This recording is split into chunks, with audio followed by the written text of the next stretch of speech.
So I've promised you a very exciting keynote speaker today who will set the tone of the day and talk to us really about the environment that we're in and help us understand, first of all, the task ahead. This is Matthew Griffin. He's described as a literal walking encyclopedia on the future and a futurist polymath. He's one of the world's most renowned futurists and foresight experts. He has worked with an extraordinary number of companies, and he was sharing some of his experiences with me a little early on. It's quite mind-boggling. Atos, Dell, IBM, Accenture, Disney, Lego, and Huawei he was talking about earlier. Please welcome Matthew to the stage. Thank you very much. How are you all today? Excellent. So let's take a little bit of a temperature of the room. How many of you think that we're actually living in certain times? I mean, that's not, the answer was a laugh, right? That's it. I won't even bother asking how many of you think that we're actually living in uncertain times. Now, I'm a futurist, but I'm also a strategic advisor, so I advise royal households, the G7, G20, G77 governments, and I advise the vast majority of the brands that you have on you now. So organizations like Visa, for example, Aon, HSBC, Barclays, and many, many others. Now, when you think about your businesses, if your businesses operate in a single country, it's kind of straightforward, right? There is uncertainty, but it's a little bit easier to figure out what the future actually looks like, basically when you're dealing with an individual country. As soon as you start stepping out of that and you become a global business, so I run a global business, it just gets batshit crazy, right? Now, when we think about the past, see, planning for uncertainty always helps if clickers work. There you go. So during this presentation, what I'm going to do is I'm going to show you just how uncertain the times are that we actually live in. How uncertainty isn't necessarily your problem. Your problem is how do you adapt, how do you see it, and how do you move at speed. Now, if we step back, 100,000 years ago, life was pretty certain. We went out, we found food, we survived. If we didn't find food, we didn't survive. However, our tools evolved, our technologies evolved, and those let us do amazing new things. And our IT teams definitely didn't evolve. So I expect them to be poking me later. But frankly, it's the technology and tools that we've actually developed over the course of the millennia that have now put us in this position. In Roman times, for example, we kind of cared what happened within 20 miles of us. Whereas now, you are all being pinged on these smart devices that you have about what is happening, not just basically in Australia, but possibly what's happening with Mars and the Moon. So global is the new local. And that's kind of one of the biggest problems that we actually have, because in an interconnected society, one change in one remote corner of the planet sends ripple effects to tsunamis basically around the rest of the world. Now, in the 1970s, the American military coined this phrase, VUCA. We know it, we love it, we hate it, we ignore it. Volatile, uncertain, complex, and ambiguous times. However, the Americans being the Americans, they always want to bring out something new, a new iteration. So now we have this new iteration, VUCA-MAX, where MAX, it stands for massive. So when you think about the changes that we're seeing today, they are massive. They are global in nature. They are system level. When we have a look at geopolitics, what happens in one corner of the world affects the rest of the world. When we have a look at the economy, increasingly we are seeing economic decoupling of the rest of the world from America, whether that is things like de-dollarization, whether that is BRICS plus, and so on and so forth. The economic rails of the world are fundamentally changing. Money flows are fundamentally changing. Everything is accelerating. Now we see this. There's tons of examples. If you look at the rates of acceleration just this week, we can use AI as kind of a rate of acceleration barometer. But frankly, there's no one that can keep up with the rate of AI. But it's not just technology that's accelerating. Geopolitical change is accelerating. Economic change is accelerating. The environment is going a little bit batshit crazy, a bit faster than it used to. And when we talk about exponential, we often think about exponential technologies, right? Where we talk about, say, artificial intelligence. We talk about 3D printing. We talk about virtual reality, augmented reality, Web3, blockchain, and all these other sort of exponential technologies. But the exponential speed of change itself is accelerating. And I'm going to demonstrate how. So I would increasingly argue that your biggest problem is speed. Now, when we try to figure out what the future actually looks like, because if you're planning, it's all very well trying to plan. But if you don't have a view of the future, then what are you actually planning for? I write these codexes. This one's like this thick. This is the Trends Codex. I track over 300 megatrends around the world. Every single one of these megatrends affects your business directly or indirectly. So, for example, if the energy industry charges forward and develops new renewable energy technologies that can generate electricity for almost zero cost, you might not be in the energy industry, but that affects your financial planning. When we have a look at the metaverse, for example, Mark Zuckerberg plowed $6 billion into the metaverse. We have three economies. We have the physical economy, we have the digital economy, and we have the virtual economy. They are three distinctly separate economies.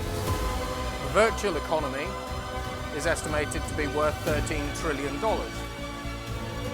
When we have a look at things like cognitive automation, it's estimated that 80% of all of our work can be automated by AI and robots and whatever else we have. But when we actually have a look at all of the different sectors, all of the sectors are changing. There isn't a single sector that's not changing. The fact that SpaceX can launch satellites into space 100 times cheaper than we could 10 years ago means that we can create low Earth orbit constellations to connect every single person on the planet. So what happens in the space industry means that your connected marketplace opportunity goes from 4 billion people to 8 billion people within the next 5 years. So whether you see it or not, whether you realize it or not, all of these different trends affect you in one way or another. And then you're trying to figure out, what are they? Why should I care? Now, I work with the vast majority of the world's largest organizations, and I think I'm confident in saying that you are only seeing 30% of what's going on, and you're only seeing 30% of the future. I'm going to show you a view of artificial intelligence, bear in mind this isn't really an AI platform, that you probably haven't seen before. So, if your organization is only seeing 30% of the stuff that is going on, you're missing 70%. And this is what happens when organizations, big and small, miss 70% of what's going on. So over the past 3 years, in the Fortune 250, we have seen a 20% reduction in CEO tenure time. Part of the reason for that is because CEOs are being drummed out of the business faster than ever before. Because why did the results suck? Didn't you see DeepSeek emerging?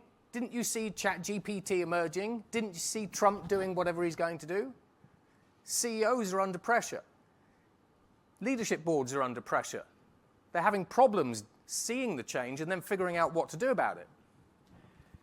There was a PwC report that came out last year. They surveyed 44,000 businesses, multinational global businesses.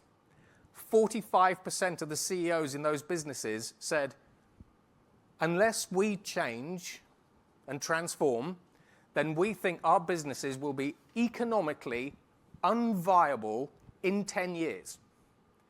Now, if you've ever sat down with a CEO and you have a CEO saying, I think our business might become economically unviable, it's diplomatic speak for bust. irrelevant, right?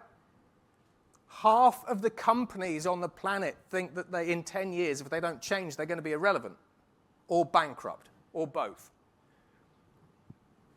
When we have a look at the S&P 500, it's no secret. Since 1965, we've seen a 70% reduction basically in corporate longevity. And in fact, if you wanted to disrupt an industry 100 years ago, it would typically take you 30 years. Now I can disrupt an industry like the global financial services industry in a day. However, did you know that leadership teams only control 45% of what happens to the companies? You can decide the markets you move into, the people that you hire, the products you develop. 55% of what is happening to you and your companies is coming from external factors. Politics. A Category 5 hurricane just went through your Taiwanese manufacturing center, whatever it happens to be. But also, when we have a look specifically at emerging technologies in the past 3 years have wiped $50 trillion worth of assets out. A simple example of this is if you were British Petroleum and you had an oil rig and it had a valuation of $4 billion, as we see renewable energy uptick, as we start seeing political moves to increase the supply of oil, basically from the US, that oil rig no longer has an asset value of $4 billion, it might be $2 billion. When you have a look at Volkswagen, the giant Wolfsburg plant in Germany, it makes brilliant internal combustion engine vehicles. As China floods the market basically with electric vehicles, the Wolfsburg plant does not have the asset valuation that it used to. So we are wiping out huge amounts of value across the board. But the upside is we're creating about $200 trillion worth of new value, and that's the upside. Now, when we have a look at the speed of change, you all have an artificial intelligence strategy. Your CIOs and CTOs, when I talk to them, will say, this is our strategy, these are the partners we're working with, this is how we're implementing and integrating this into our company. DeepSeek comes along, which we saw emerging in 2017. DeepSeek comes along, wipes $1.3 trillion off the United States stock market. You can imagine the financial planning within Anthropic, for example, or OpenAI. Sam Altman saying, so in order to develop artificial general intelligence, I need $100 billion, right? That's it, and everyone going, oh, yeah, let's sign that up. Yeah, here we go. I've got my checkbook out. There you go. Have some money. DeepSeek comes out, and people go, did you say $100 billion, or did you mean 10 million? 24 hours, $1.3 trillion, gone. Trump, within the first 24 hours, he signed 20 executive orders that fundamentally changed the US military standing, DI initiatives, immigration initiatives, visa initiatives, the economy, tariffs, relationships basically with allies, relationships with enemies. 24 hours. And as a business, you might not be able to see this coming. But are you planning for these eventualities? And as these things come in, how fast can you react? He rescinded 78 of Biden's executive orders as well. So I've seen things like the IRA Act, etc. Now, when we start talking about what ifs, because when we do planning, we're having a look at the future, we're trying to backcast it, and then we're sort of thinking, well, what if? Consider this. America today basically might be one of your primary markets. Looks good. Over the next 5 years, looks good. America first. However, when we actually have a look at America's position on the global stage, America used to be the primary trading partner for every country in South America. Now it's China. The Chinese companies that Trump has been targeting, so Chinese manufacturing, the factories that are being set up in Vietnam, Indonesia, and Malaysia are being set up by the Chinese companies that were targeted by Trump's tariffs. And so now Chinese soft power in Southeast Asia is growing tenfold. So as we head 5, 10, 20 years into the future, the Chinese government says to the Indonesian government, are you with us or are you with America? Bearing in mind, we actually put a huge amount of investment into you. Same with America. We can already see the seeds. If America is not careful, that America will start declining and America will start isolating itself on the global stage. Even Europe is trying to decouple in different ways. So what does that do for your business? Good, bad, other? What's your plan? Now, from a business perspective, you kind of care about three things. What is the future? What is going to happen? Why should I care? What's the impact to my business? But then importantly, how do I plan for this, or how do I react? Or how do I adapt? What do I do about all this? Now in China, I don't know how many of you know Go. Go was one of the first games that artificial intelligence conquered. Go is like business. It's a really simple game. It's the world's simplest game. All you have to do is you have to surround the other player's puck with your pieces, with your black pieces or your white pieces. That's it. That's the rule.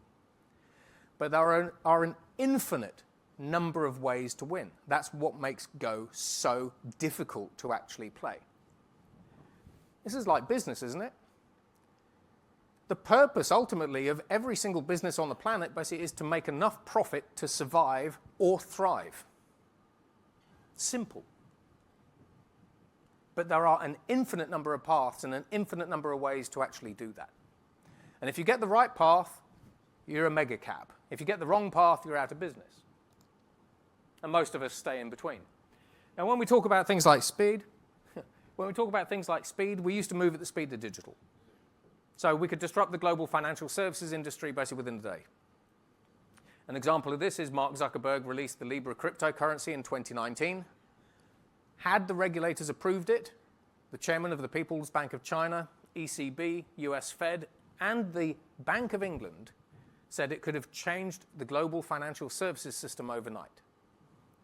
So digital, I can have an idea here, and if I can execute perfectly, I could have my idea spread to everybody on the planet by the end of the day, everyone who's connected.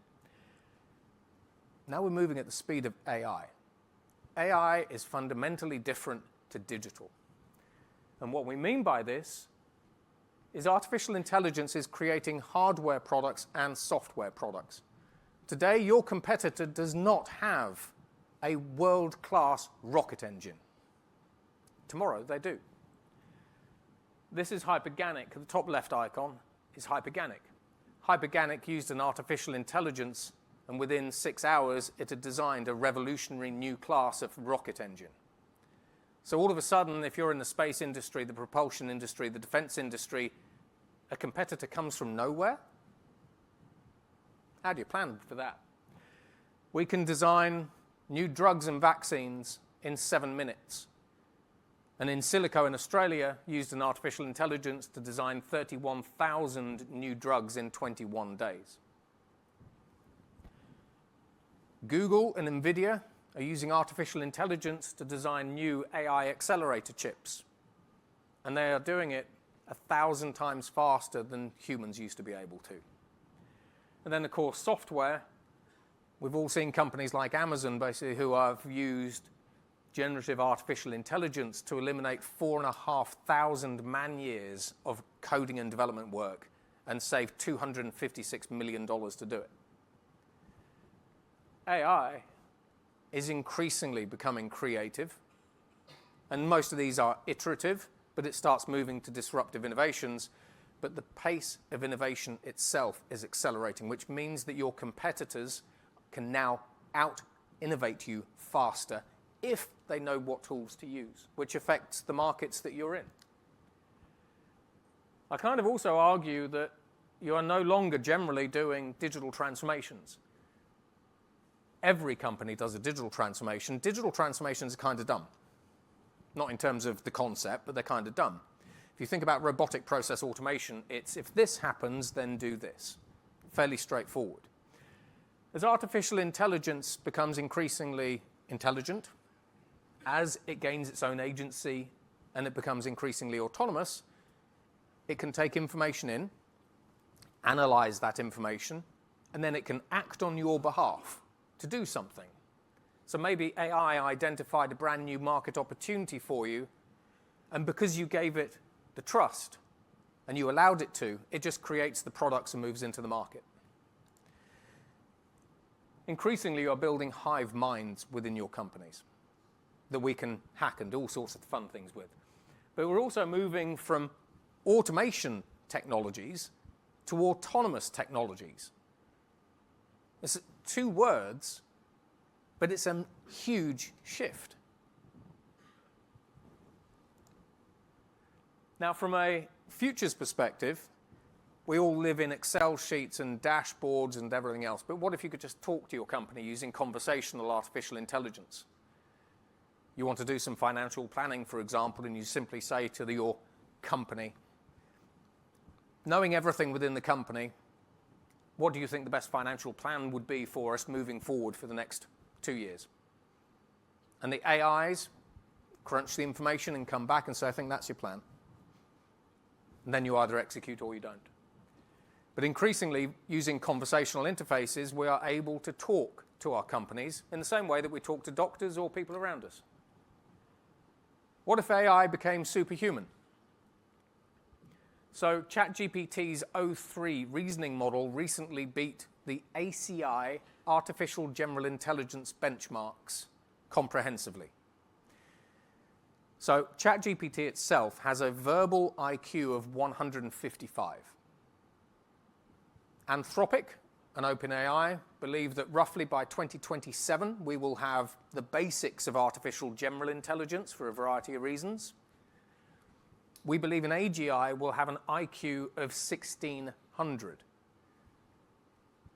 Now, moving to artificial superintelligence in sort of 2040, 2045, we think AI could very well have an IQ of 1.6 million. AI is already pretty superhuman. Dario, the CEO of Anthropic, says that by 2026, 2027, he sees us all having access to a data center full of geniuses, PhDs, etc. What do you do with that? What if human skills became irrelevant? So this is a little bit of a teaser. I do a lot on the future of work and education. If artificial intelligence is able to automate skills, jobs, and tasks, then what's our place as humans? What do we do? What if AI creates its own knowledge? You have information in your company, but artificial intelligence starts analyzing that information. It takes this set of information, this set of information. It's now got knowledge. AI has also genuinely created its own knowledge with Google DeepMind. However, at what point do these AIs basically say, I have this set of knowledge and this set of knowledge, and like a human, I've created wisdom? And if you are any of the big four, who are also my clients, what happens to your companies basically when the cost of knowledge is zero? Go and ask an artificial intelligence how to make a fusion reactor. It literally just helped a teenager make a fusion reactor in his bedroom for $2,000. What happens when the cost of knowledge is zero? There's an upside to that, a huge upside to that. From an F&P perspective, what if AI could make its own money? A year ago, ChatGPT helped a man called Mr. Mankind create a new meme coin. This meme coin was called Turbo Toad. Within a 2-week period, Turbo Toad reached a $250 million valuation on the Binance decentralized exchange in California.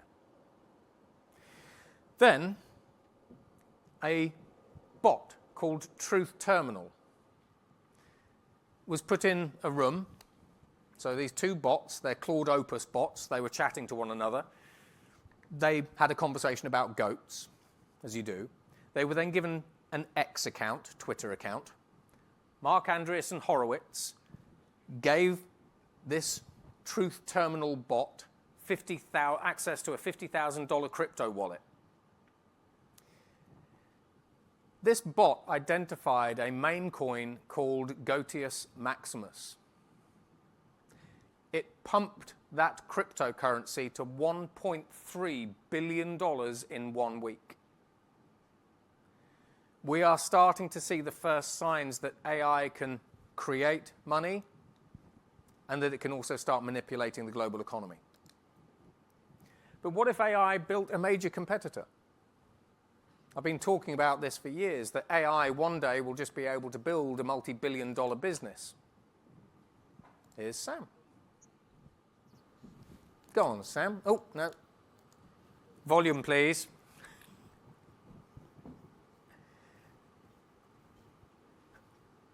So anyway, while we don't seem to have volume, see, plan for the unplanned. So Sam Altman here, as you can sort of see on the subtitles, believes that very soon artificial intelligence will be able to build a multi-billion-dollar business with one person. At Harvard, we used artificial intelligence to build 70 businesses, including an enterprise software company, a CRM platform, in 7 minutes for $1. So what happens basically when your next competitor hasn't actually been created by a human entrepreneur, but has been created by an artificial intelligence? More exciting when you remember none of us ever, or all of us who have built companies to even more than like 100 people, don't miss back when it... Now, when we have a look at CEOs, have you ever thought that this generation of CEOs could actually be the very last generation of CEOs that manages a purely human workforce? Because increasingly we're bringing artificial intelligence agents into the business that are managed by other AIs or even managed by HR in some cases. What if your company had a limitless workforce? Mark Benioff talked about this recently. When we think about artificial intelligence agents, where each agent has lots of individual skills, Mark Zuckerberg is talking about businesses having millions of their own artificial intelligence agents within the business. So on the one hand, we're talking about the advent of a limitless cognitive human AI workforce, but also when we think about general purpose robots as well, the humanoid robots that we see with Optimus Prime and all that kind of stuff, basically with Tesla, increasingly there is the concept that we are going from a market where labor is scarce, so cognitive labor, blue and white collar labor is scarce, to where it's abundant. But also, what if you had an unlimited workforce? One of my clients is Pepsi. We are fundamentally rewriting learning and development strategies for 300,000 people. Because how many of you develop software? Any hands? Actually, you should all put your hands up. As artificial intelligence automates jobs, tasks, and skills, like software development, image creation, contract development, strategy development, whatever it happens to be, you all have access to that. Simply go to an artificial intelligence and say, develop me a piece of software that does X, Y, and Z. It'll start churning it out. Increasingly, artificial intelligence is giving you access to every skill that you were never taught. AI is democratizing skills for every individual on the planet, but you are all T-shaped individuals. What happens when you have skills in everything?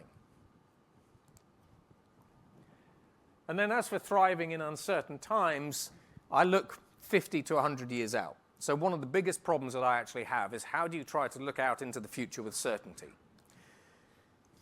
Now, from a business perspective, ultimately what we're trying to do is we're trying to minimize surprise, right?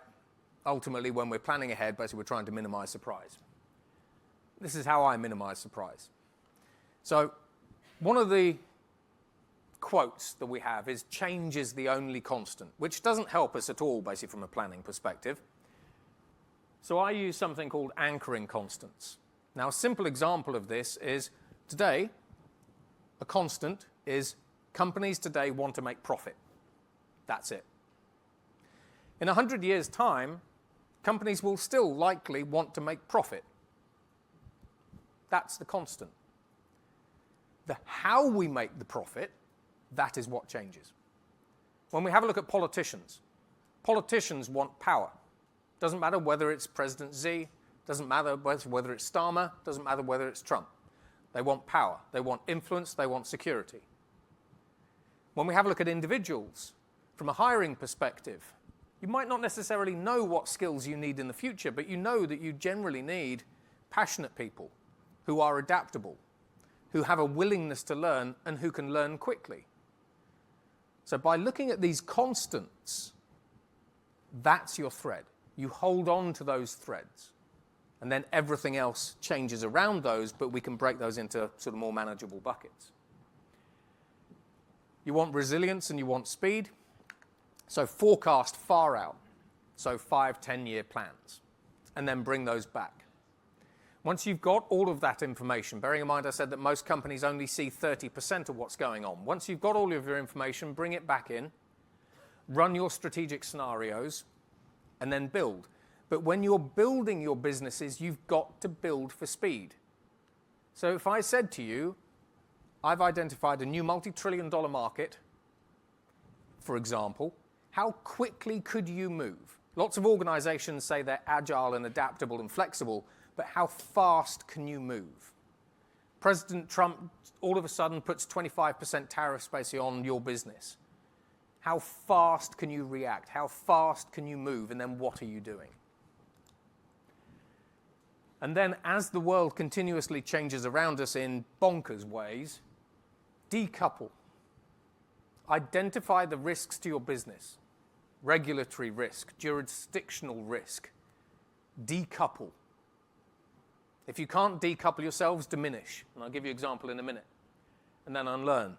So an example of diminishing risk is Accenture. Every single leadership team says the biggest problem that we have is we don't have enough people in the right places with the right skills. Hiring. Accenture took a 5-year view. And they said, right, in 5 years' time, we think these roles will be redundant, but we think these will be the new roles. These will be the people with these will be the skills that we need.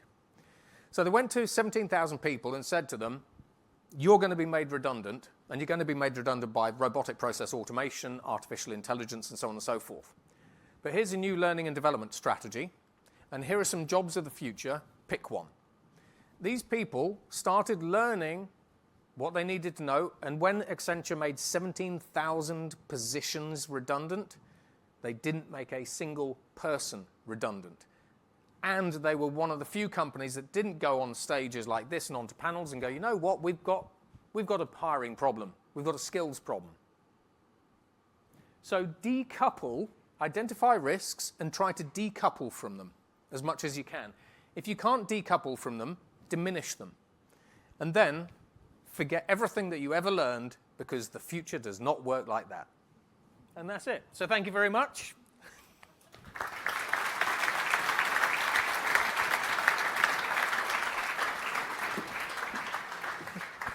Matthew, thank you so much. Now, you've told us that you've worked with so many people on this, and I just wonder if there is, so many companies, if there is a constant. Are people having difficulty getting their head around really how pervasive AI has become? And really, when we talk about AI, we talk about it, it's not yet here, but of course it is indeed everywhere. Yeah. Well, so, I mean, if we take artificial intelligence, for example, if you go and have a look at the future of artificial intelligence, you go and speak to vendors and partners and everything else. So they will all, I mean, I was at Davos 2 weeks ago. Everyone was talking about agentic artificial intelligence. The year before it was generative artificial intelligence. Fundamentally, the trajectory of AI, forget basically the names. We saw generative, I was talking to Bloomberg 10 years ago about generative artificial intelligence. I called them creative machines because we didn't really have a name for them. So kind of forget, or try to forget about a lot of the AI jargon and everything else and the nomenclatures. AI is increasingly going to become more performant, more capable. The amount of agency that it has is going to increase, and the amount of skills that it has, so its capabilities, basically will increase as well. That's all you need to know. That's the constant, And then the speed changes, because as we start getting into 2025, 2026, AI is now starting to recursively improve itself. So OpenAI's AI actually bootstraps its own intelligence. But fundamentally, the path is it gets smarter, faster, more capable. That's it. And more accurate, because sometimes you get answers from Yeah, AI. we start limiting some of the hallucinations. But that's it. You know, literally forget about terms, terminologies, and everything else. Yeah. No, I think that's very good advice. Does anybody have any questions in the audience? If you'd like to put your hand up, we have a couple of mics and we've got 5 minutes. Yeah. That's always a good combination. Yes, please, sir. Would you like to say your name? Well, my name's Ben. I run the adaptive business globally. Ben, would you give him a microphone? Thank you. This is Ben from the adaptive business. Hi, I'm Ben from the adaptive business. I now run the adaptive business globally, so I'm happy to be here and meet all of you. I'm not from here, as you can probably tell from my accent. I'm from Texas, but I don't have a Texas accent, do I? Or can you tell? Yeah, we can tell. So if you've got kids, Yeah. I've got 6 of them, how do you train your kids for this world that's coming? So, great question. So, I have 2 kids. Pippa is 10, Caden is 12. They will enter the workforce when AI generally is a data center full of geniuses, has an IQ of 1600 plus. That's nuts. So, firstly, children need to be adaptable. They need to be resilient because they're going to get knocked back basically throughout their careers. You know, we see careers dead-ending faster than ever before. My daughter is dyslexic, so a year ago in Florida, basically we spent about a month with her. We accelerated her learning 12-fold using AI, and those are on my YouTube channel. Kids need to learn about the tools, but they need to be entrepreneurial. You know, my kids basically are being taught how to literally build fully autonomous companies and cryptocurrencies at the age of 10 and 12. And I lecture for Carnegie Mellon and others. They have to be able to deal with change and adapt. So it's very much, you know, when you have a look at their futures, so when we have a look at the average half-life of skills today, it's between 2 to 5 years. So they need a very solid set of soft skills: empathy, creativity, collaboration, but not just collaboration with humans, collaboration with machines. Entrepreneurship, resourcefulness, resilience, because they're going to get knocked back. All those kinds of things. Soft skills, as Oracle basically kind of say, basically power skills. However, from the hard skills are switchable, okay? We are always told, when you ever go around these museums and everything else, we're always told we are the most adaptable, ingenious beings in the entire known universe. And yet, if you sell a car, and if I'm selling a car to you today, and I say, actually, I want to become a software salesman, how many people go, yeah, but you don't know software, you sell cars. Society puts us basically in these buckets, right? In these silos. The fact of the matter is, I can learn how to sell software. I can learn how to sell cars. I can learn how to sell a pot plant.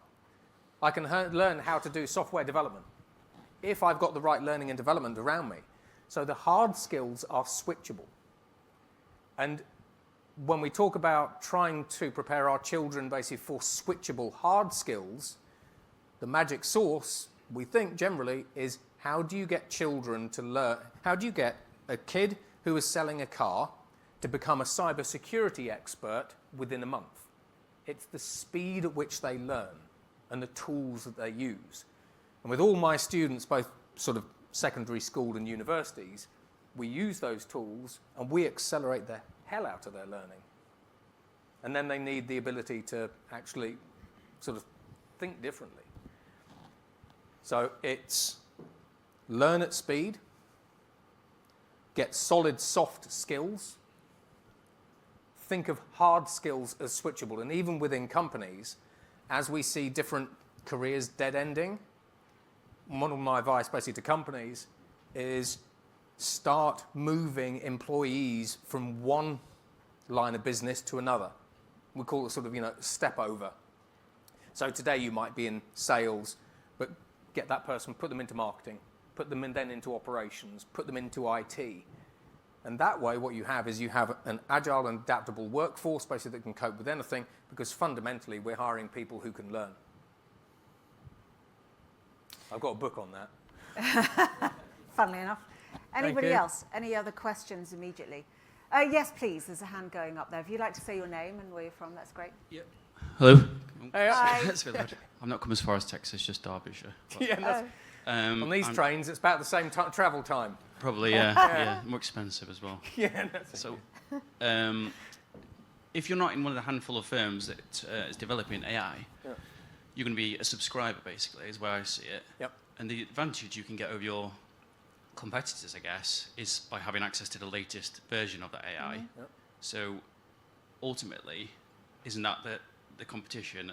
And therefore, if the company that's producing the AI has the best AI all the time, isn't there a danger in 50, 100 years that they just do everything then, in that case? So you're talking about monopolies developing? Yeah, oligopolies and monopolies and things. So, I'm sitting with every single DG and government scientific advisor next week, and I'm literally saying that. So there were kind of two questions basically in there. Now, on the one hand, basically as a subscriber, the fact of the matter is you are going to see different AIs becoming the best every other week. Okay, that's going to drive your CIOs, CTOs, as well as CISOs absolutely mad. Because from a company perspective, you're going to go, well, who do we back? Okay. And the fact is, it's like, say, OpenAI is good at some stuff today, but Anthropic is actually better at other stuff, and then DeepSeek's better than both of them at other things. So, as clients, I would always advise you basically to have a multi-artificial intelligence strategy. How quickly can you bring in a new artificial intelligence, but swap another one out? So when I was at IBM, basically, we always said to people, make sure basically that people tell you how you can take their technology out to put another one in. So being able to decouple from different parts of the tech stack basically is very important. And then secondly, the conversation that I'm having with the UK government next week is OpenAI have two definitions of general intelligence. The first, Sam Altman and the board, about 7 months ago said, we know when we have hit artificial general intelligence because this is the definition we will use. AGI is an artificial intelligence that will outperform all humans at all economically valuable work. That is the entire global services industry. The new definition is when AI makes $100 billion profit by itself. So if you think about it from a UK perspective, American technology firms will increasingly automate British jobs because I will replace my marketing team with Midjourney or Sora, for example. That money that I would have paid to an individual within the UK flows to California. So we see a massive UK GDP drain coming. So that's the other thing to be cautious of, because ultimately, as we get to an artificial intelligence where it says, I can do everything you want, you become a service of that, or you become a client of that AI that provides you with every service on the planet, and the money that you would have paid into the local economies goes to generally the US. So that is something we're working on next week. Matthew, thank you so much. Just finally, I was very struck by what you said about new competitors coming from nowhere because, generally AI allows them to do that. That's a very, it's a very, prescient thought. Thank you very much indeed for your time. Thank you very much for the questions. Thank you.